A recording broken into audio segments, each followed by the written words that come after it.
naglaroy-laroy na po daning bagsakan. Nakita niyo yung bagsakan guys dito sa Kidapawan City guys.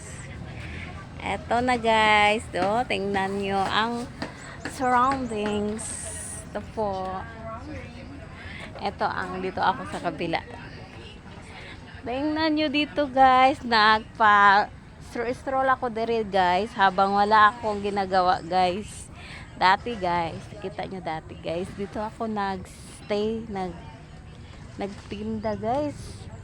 Yung nakalipas na ilang taon na guys, tapos dito ako nagsimula business guys. Maraming mga tindahan dito guys ngayon, na maraming kabaguhan dito sa Bagsakan guys.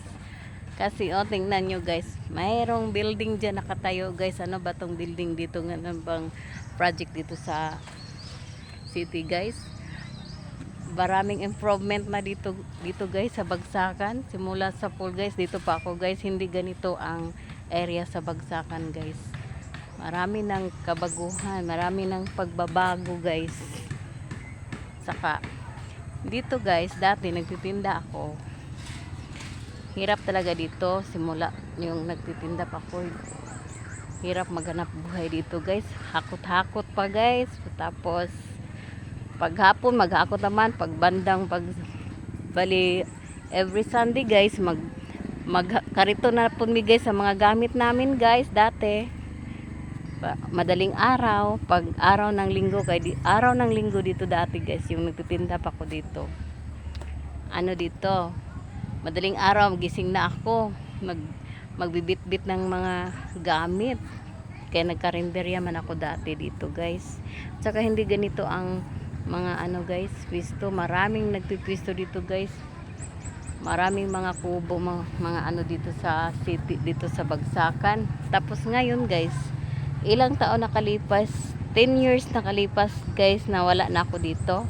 Nagkarinderya ako, naabot ako sa KMCC, nagtitinda hanggang nasunog. Hanggang nakarating ako ng Paco, hanggang dumating na ano naman sa Paco, 1 year nakalipas, nakatinda ako doon sa Paco.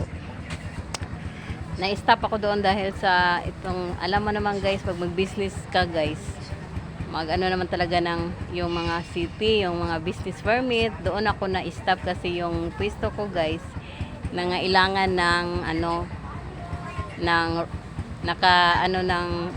natunong ang pwesto nako na hindi nakapasok sa nakapasok kasi hindi nakapasok sa yung anong tawag nun, hindi naka-private ba, nandoon na timingan sa yung pwesto ko nasa right road, nakabakod, kaya ako naka-stop og tinda kay naman ko sa right road pwesto, kaya doon ako na-stop og pagtinda. Tsaka ayun, na-close, tapos lumipat, kaya ako nakalipat ng New Bohol.